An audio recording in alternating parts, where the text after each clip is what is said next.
So is cheese a good probiotic? When people think about probiotics, they think about yogurt, kefir, but they may not think about cheese. Cheese actually can be a good probiotic. So let's just kind of go through this. One of the points you want to make sure of is, does the cheese have live cultures? That means, does the cheese have live microorganisms?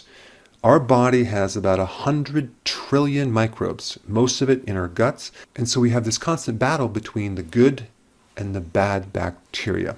And of course, if you get an antibiotic or you eat poorly, you're going to be deficient in the good bacteria. And of course, you want to put it back in.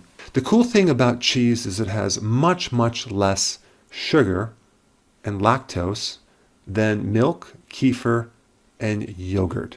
There's less than 1 gram. So it could be between 0.1 to 0.5 grams of sugar, which is very, very small amounts.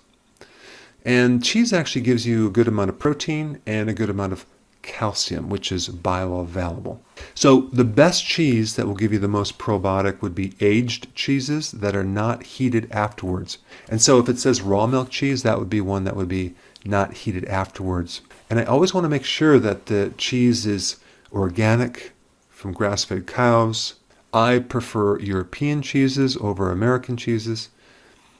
And soft cheeses apparently have more friendly bacteria than hard cheeses. So here's a list of cheeses that are pretty good as far as having good bacteria. Cheddar, Parmesan, Swiss cheese, Gruyere cheese, and Gouda. And out of all the cheeses, Gouda cheese ranks number 1 for having the most probiotic.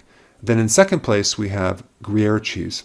Now, another cool thing about cheese giving you a probiotic is that the protein and fat in cheese buffers the high stomach acid. So as long as the pH is 2 or higher, these microbes in cheese can survive. And lastly, I want to point out that I do consume cheese, but I make sure I don't consume too much, because there's other things in cheese that might interfere with your body. For example, there's higher levels of hormones in cheese, which can affect your prostate gland. If you have fibroids, it can make fibroids worse. If you're estrogen dominant, that can make things worse. If you have PCOS, polycystic ovarian syndrome, that can worsen things. Sometimes too much cheese can cause acne. And many people are allergic to the protein in cheese, so don't overdo it.